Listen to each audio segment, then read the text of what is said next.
C'est bien, Olivier. Anna Mouskouri aimait beaucoup la Provence. Ben, ceci explique cela. Hein. Parfois, on était pile dans la cible, et puis bon. Vous allez voir, si je vous dis allez faire un tour dans le Luberon, vous ne serez pas les seuls. En été. En été, ah oui, en été, bien sûr. Ou alors au pied des Alpilles, là encore, vous ne serez pas les seuls. Mais Marie-Dominique Perrin, spécialiste des maisons d'hôtes en Provence, a trouvé les bonnes adresses. Et là, vous allez retrouver quelqu'un que vous connaissez. Ce n'est pas par hasard que nous diffusons cette séquence aujourd'hui, parce que précisément, son film sort sur les grands écrans. Donc ça tombe bien. Exactement. Alors la première maison, elle est dans le Luberon, mais c'est une maison qui est assez récente, donc elle n'a pas encore une grande notoriété, ça ne va pas tarder. Elle est au milieu de tous les plus beaux villages du Luberon. Elle est absolument superbe, donc allez-y en juin ou même en septembre, réservez déjà. Ouais. Et la deuxième, elle est à Égalières. Égalières, c'est le village des people. C'est le village bobo chic où on rencontre un peu toutes les têtes connues de l'été, au pied des Alpilles, à 2 pas de Saint-Rémy-de-Provence et des Baux de Provence. Et on là, dit Luberon, hein, je vous signale, si vous avez l'impression qu'on c'est comme ça qu'ils disent sur place. Alors nous, on dit comme il faut. On dit Luberon et non pas le Luberon comme les Parisiens le disent parfois. Couramment. Alors la personne que nous avons rencontrée et qui risque de vous ouvrir sa porte, elle est comédienne, réalisatrice, drôlement sympa, chaleureuse, joyeuse. Vous avez deviné qui c'est ? Ah bon, moi je savais, donc vous... Pas trouvé, non ben, si, elle est... elle a un film qui va sortir. Elle se marre. Elle rigole tout le temps. Elle a un passé, elle a un patrimoine, elle a un nom, un tiroir un peu. Bon. Eh ben, c'est pas grave. Noble. Noble. Charlotte de Turckheim. C'est Charlotte de Turckheim qui va vous présenter sa dernière œuvre. Allons-y. J'adore Charlotte de Turckheim. Sous le soleil, exactement. Celui de Charlotte, au cœur des Alpilles. Moi, j'ai grandi ici. C'est la maison familiale et c'est l'endroit où, petite, moi, je jouais et où en revanche, Zaman n'était pas là. Zaman, lui, était à Kaboul. Puis quand Zaman est arrivé, son cœur a chaviré et le domaine familial a été un peu bousculé. Effectivement, mon cœur a chaviré. Puis j'espère que le sien aussi, d'ailleurs, pour l'occasion. On a décidé ensemble de construire cette maison d'hôtes où il y a 5 chambres, où chaque chambre a une terrasse privée, un petit jardin privé. Et on voulait aussi que les gens se sentent accueillis comme à la maison. J'adore le jaune. Et puis je trouve que le jaune, c'est le soleil d'ici, c'est les tournesols, c'est beaucoup de céramique aussi d'ici. Et donc on avait envie d'un projet à 2 qui soit à la fois un petit hôtel de rêve et une table d'hôte afghane. Déjà, la région, j'aime beaucoup parce que ça me fait penser un petit peu à l'Afghanistan. Et ce que j'aime beaucoup, c'est recevoir des gens. Et je voulais partager mon rêve avec les autres.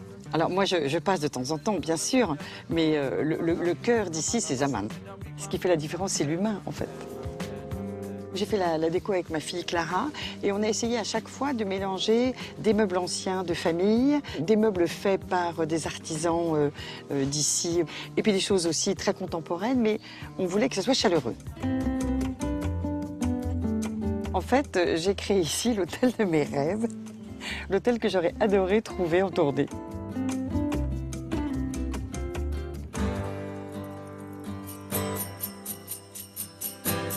En attendant le temps des lavandes, les coquelicots enchantent les monts du Luberon et distillent leur parfum sur les collines. Chez Michel et Sylvain, ça tombe bien, le coquelicot, c'est aussi leur logo. Pourtant, tenir une maison d'hôtes n'était pas à l'origine leur credo. À la base, c'était un cadeau que nous a fait notre fille, de nous faire découvrir une maison d'hôtes. Donc on y est allé. On a été déçus, ça ne correspondait pas à ce qu'on attendait, la décoration n'était pas ce que l'on aimait, l'accueil n'était pas chaleureux. Et on s'est vraiment posé la question de savoir qu'est-ce que nous ferions si demain on voulait créer ce genre d'établissement. Voilà, ça, on a mûri un petit peu et quelques mois plus tard, on crée notre maison d'hôtel. D'emblée, ils ont vu grand et beau. C'est une maison en pierre, bien évidemment, donc on a gardé un peu le côté naturel de la pierre en essayant toujours de la marier avec des éléments beaucoup plus modernes, tels que la ferronnerie, tels que le bois.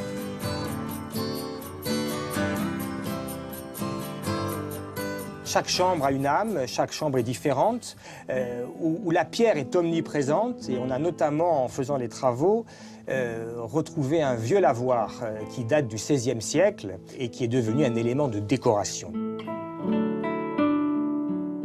On a mis en place un espace bien-être où les gens viennent se reposer avec un spa, un sauna, un hammam. On a des masseuses qui viennent nous faire des massages à l'huile d'olive ou à l'essence de lavande. Et puis à la table, ma femme cuisine très bien. C'est une grande spécialiste des repas à la truffe.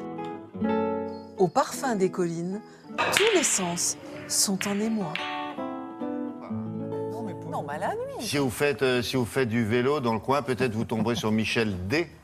Oui. De la télé. vous voyez L'homme au qui je veux canapé dire. rouge. Je crois qu'il est dans la maison il est d'à pas côté loin, ou il pas doit pas loin. loin. Voilà. Alors, ne vous attendez quand même pas à ce que ce soit Charlotte qui vous ouvre la porte tous les matins. Ah, bah parce si. Ça peut arriver. Il y a des jours où elle n'est pas là, mais ça Ah peut bon arriver. Ah. Je l'ai vu prendre par la main toute une armée de Japonais et leur faire découvrir, voilà. Mais Zaman est aussi chaleureux que Charlotte, il est super sympa. Et lui, il fait les petits déjeuners, il fait Ah bon tout. Tout. bosse. Elle a trouvé le mari. Elle a trouvé. La perle. Oui, je crois. Il n'a pas un petit frère Il a un petit frère, on va voir ça.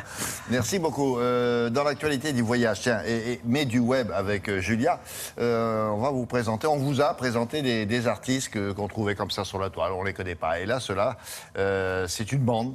Ils font de l'art urbain. If you speak English, Yes, of course. street art. C'est un gang qui fait du street art. Non, c'est un gang, c'est à Marseille qu'on appelle ça. Un gang, oui, Un alors gang. c'est mon accent anglais qui ne vous plaît pas, c'est Si, ça. si, il est bien, c'est... Oui, oui. Et alors, ceux-là, ils sévissent où? Alors, celle-là, en fait, parce qu'il y Ah. a une majorité de femmes, vous allez voir, c'est le gang des mamies qui sévit à Lisbonne. Et ce sont des mamies spécialisées en graffiti. Et c'est extrêmement sérieux. La bande s'appelle Lata 65. Lata, ça veut dire bombe de peinture. 65, c'est l'âge, comme vous pouvez le constater, mais il y a plus vieux. Et cette bande de mamies, elle donne des cours de street art aux seniors dans toute la ville Ah, et oui. notamment dans un quartier qui a besoin d'être coloré, un quartier un peu désaffecté, et elles sévissent dans ce quartier et ça cartonne. Et alors sur le web, vous pouvez imaginer, elles ont un succès fou sur les réseaux sociaux. Et ça montre que le street art n'est pas Bah, c'est réservé pas mal, à une ça, ce qu'elles tranche font, non d'âge. Ouais. Lata 65, et vous voyez sur leur page Facebook, c'est un carton, on voit des articles dans toutes les langues. Elles ont même un pins, comme vous pouvez le voir, qu'on peut trouver là sur Facebook. Et dans toutes les langues, Bah, il faut elles ont les été inviter interviewées. ici, il faut les faire venir. Ah, mais moi, j'adorerais aller les rencontrer. Dans le genre insolite, c'est pas mal. Ah, Hein. vous, c'est pour aller faire un voyage à Lisbonne. Ah, ça, c'est autre chose. Bah, c'est faut attendre surtout 30 pour faire ans un aussi. Oui, bien reportage sûr. extrêmement intéressant. Bien sûr. Un peu jeune. Ah oui. Je vais voir, je vais réfléchir. Merci.